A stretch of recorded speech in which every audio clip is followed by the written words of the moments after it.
અહીંયા એક શ્લોક મળે છે, ભગવાન શંકરનો સ્વભાવ કેવો છે. સૌના સ્વભાવ અલગ હોય. ભગવાન શંકરનો સ્વભાવ એક તો આપણે દરરોજ ગાઈએ, આરતી પૂરી થાય પછી સ્વરૂપ અને સ્વભાવ બંને ગાઈએ છે.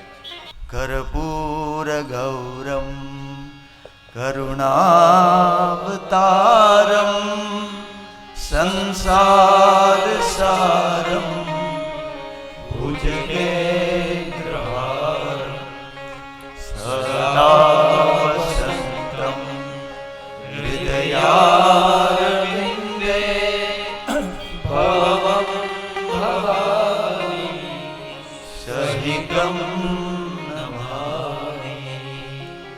કપૂર જેવા સફેદ ધવલ કરુણાનો અવતાર. પણ અહીંયા વિશિષ્ટ શ્લોકથી ભગવાન શંકરનો સ્વભાવ બતાવ્યો છે. સદ્ય પ્રસન્નો ભગવાન. બીજા બધા દેવતાને પ્રસન્ન થતા વાર લાગે, સદ્યમાં સદ્ય અતિ ત્વરિત આ સંસારમાં કોઈ પ્રસન્ન થનારો દેવ હોય તો એ મારો મહાદેવ છે. સદ્ય પ્રસન્નો ભગવાન. ભયતિત્યનુશુશ્રુમ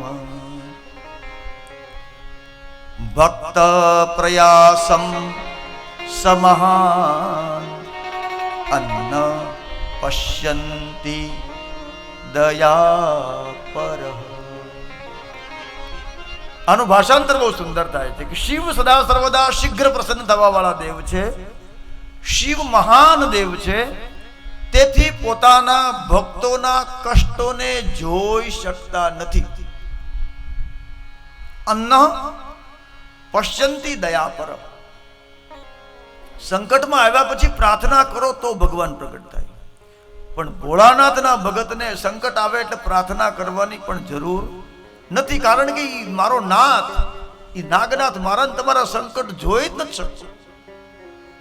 આ મારો ભગવાન ભોળોનાથ સદ્ય પ્રસન્ન થાય. એમને ભગત પર કષ્ટ પડે એટલે ભોળિયો નાથ ત્વરિત પ્રસન્ન થઈ અને મારા તમારા કષ્ટોને કાપે છે.